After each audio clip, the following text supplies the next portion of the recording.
बिस्मिल्लाहिर्रहमानिर्रहीम। नाज़रीन, आपने आज तक किसी पार्टी को देखा है जो अपनी हार का जश्न मनाते हुए? अगर नहीं देखा है तो केरला के रिजल्ट निकलने के बाद वहाँ के नज़ारे देखिए, जहाँ पे बीजेपी के जो वर्कर्स हैं, जिसमें औरतें ज़्यादा हैं, झंडे लहरा रही हैं और नारेबाजी कर रहे हैं, रोडों पे निकल के रक़्स कर रहे हैं। क्यों कर रहे हैं? बोले इन्होंने जीता है। वही खेल जो हैदराबाद में किया पिछले दिनों म्यूनसिपल इलेक्शन में गोदी मीडिया ने, जो सुबह से एकदम से जब पब्लिक की आंख खुली तो पता चला कि बीजेपी 150 सीट जीत गई, 120 सीट जीत गई, 115, 110, किसी ने कहा 110, किसी ने कहा 120 जीत गई। बहुत बड़ी विक्ट्री हो गई। और शाम होते होते हैदराबाद में आपने देखा 48 सीट पे आके बीजेपी रुक गई। लेकिन ये भी बहुत बड़ा गेन था उसके लिए, क्योंकि जो पार्टी 2 और 4 के दरमियान घूमती रहती थी, वो एकदम से 48 सीटें ले आई। उसकी वजह हमारे यहाँ की मुकामी पार्टी है, जो आजकल बहुत ही तेज़ी से सरगर्म है। जहाँ ये जाते हैं वहाँ बीजेपी को जिता के आते हैं। तो केरला में ये वहाँ भी ऐसे ही इन्होंने शुरू किया।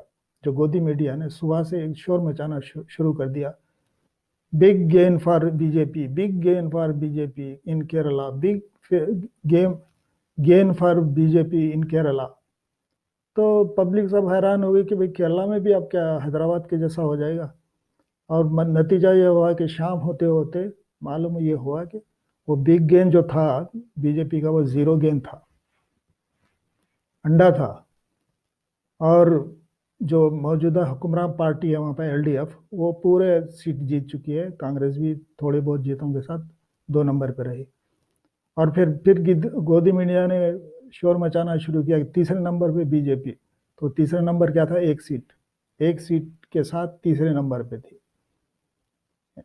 तो एक मजाक ही था और कुछ नहीं। और उससे जश्न भी मनाया इन्होंने। वो भी एक सीट, इससे पहले भी एक सीट थी इनकी, खाता खुल गया, खाता खुल गया बोल रहे। खाता तो इनका बंद हुआ वहाँ, पहले से खुला हुआ जो था वो बंद हुआ, एक नया खाता खुला। वो भी वहाँ पे जहाँ पे ये राहुल गांधी इलेक्शन लड़के आया, उस जगह से किसी एरिया में एक सीट मिली उनको। तो केरला के जो पढ़े लिखे लोग हैं उन्होंने इनको टोटल रिजेक्ट किया, उसका भी जश्न मना रहे हैं। अब ये हैदराबाद के लोगों के लिए, खासकर मुसलमानों के लिए, जो आंख बंद करके MIM के जिंदाबाद नारे लगाते हैं, उनके लिए सबक का मुकाम है कि आखिर बीजेपी हैदराबाद में इतनी मजबूत कैसे हो रही है। अभी आपने देखा 2 दिन पहले चार मीनार पे ये सारे जमा होके पूरे कारपोरेटरों को लेके आया है बंडी संजय और ये राजा सिंह, जिसकी कभी हिम्मत नहीं होती थी गोशा महल से आगे बढ़ के कहीं आने की। वो चार मीनार पे खड़े होकर इनको ललकार रहा था। और फिर एक अजीब तमाशा किया इन्होंने वहाँ, वो एंडोमेंट ज़मीन के बारे में। उसके बाद जहाँ जब इनके शेर, जो आंख पे फेंको बोलने वाले और आंख पे औरतों को फेंकने वाले जो शेर हैं, वो खामोशी से तमाशा देखते रहे। कोई बाहर निकल के बोलने वाला तक नहीं था इनके। ये लोग अपने मुसलमान लीडरों पे तो शेर होते हैं, और अपने मुसलमानों पे तो बड़े शेर होते हैं, वर्करों पे भी। जो भी, चाहे दूसरी पार्टी का कोई भी वर्कर जो मुसलमान है, उनके खिलाफ तो ये लोग शेर हैं। और जहाँ बीजेपी की बात आती है वहाँ दुम हिलाते हुए पतली गली से निकल जाते हैं। क्या आखिर ये क्या खेल खेल रहे हैं कि ये कभी बंगाल जा रहे हैं, कभी बिहार जा रहे हैं, कभी महाराष्ट्र जा रहे हैं, कभी कर्नाटक जा रहे हैं, और जहाँ जा रहे हैं बीजेपी को जिता के आ रहे हैं। कर्नाटक में इन्होंने हुकूमत बना दी, फिर महाराष्ट्र में इन्होंने कोशिश की। बीजेपी तो बड़ी पार्टी जीत के आई, लेकिन हुकूमत नहीं बना सकी। इनका उसमें भी पूरा हाथ था। बिहार में बना दिया, 5 सीट का जश्न मनाते रहे, और बीजेपी जीत के अपनी हुकूमत भी बना ली। 5 सीट ये लेके अपना उसको पिज़्ज़ा बना के खा रहे हैं। उसके बाद अब आपको सोचने की ये बात है कि गोदी मीडिया जितना है, सब हर रोज़ किसी ना किसी चैनल पे अवैसी साहब का इंटरव्यू चल रहा है। और ये अपने बड़े धड़ल्ले से, किसके बाप की का हिंदुस्तान नहीं है, किसके बाप का वो नहीं है, मैं वहाँ भी लड़ूंगा, मैं यहाँ भी लड़ूंगा, मैं इंसाफ के लिए खड़ा हो रहा हूँ, मैं हिंदू के लिए नहीं, मुसलमान के लिए नहीं।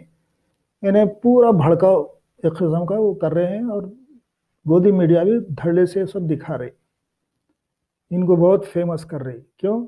उसकी वजह यह है कि इनसे बीजेपी को फायदा हो रहा है। अब ये बंगाल में जाएंगे जहाँ पे ममता बनर्जी की पार्टी से सबसे ज्यादा एमएलए और मेंबर पार्लियामेंट बन के आते हैं, वहां जाके ये बीजेपी को पक्का जिता के आएंगे। देख लेना आप, ये इलेक्शन के बाद यही वीडियो मैं दोबारा अपलोड करूंगा, आप देखना अगर नहीं हुआ तो हैदराबाद के मुसलमानों समझ जाओ, इस पार्टी को छोड़ो, सेकुलर पार्टी को अपनाओ। अपने मुसलमानों की पार्टी हिंदुस्तान में कहीं भी नहीं बन सकती। आप टोटल अगर हिंदुस्तान का निकालेंगे 18% है, 18% में 80% हिंदू है, तो 80% हिंदू में 18% क्या कर लेगा आप बताओ। इनके लिए बेहतर रास्ता यही होता है कि सेकुलर पार्टी को जिताएं और उनके साथ डील करें, अपना उनके साथ मिल के काम करें, अपने हिंदू भाइयों के साथ मिलजुल के काम करें। ये डिवाइड एंड रूल, ये अंग्रेज़ों की पॉलिसी थी, इसको छोड़ें। यही policy divide and rule BJP कर रही है, यही एमआईएम कर रही है। और एमआईएम की हैसियत क्या है? ये 7 सीट के अलावा और कहीं हैदराबाद में कोई, आंध्र तेलंगाना में कहीं एक सीट जीतती नहीं है, सिवाय ओल्ड सिटी के 7 सीटें होंगे। और कहीं जीती अब तक, कहीं लड़ती है ये? कहीं लड़ने के लिए भी तैयार नहीं है। जा रहे हैं बिहार, कर्नाटक, दूसरे रियासतों में जा रहे हैं, लेकिन अपनी रियासत में वही 7 सीटों पे अटके हुए हैं। कभी 6 हो जाते हैं, कभी 7 हो जाते हैं। इस बार वो भी नहीं मिलने वाली है ऐसा लग रहा है। बीजेपी वो भी हो सकता है दे दे तो दे दे, नहीं तो वो भी ले जाएगी, क्योंकि बीजेपी की हर चीज़ सेट होती है।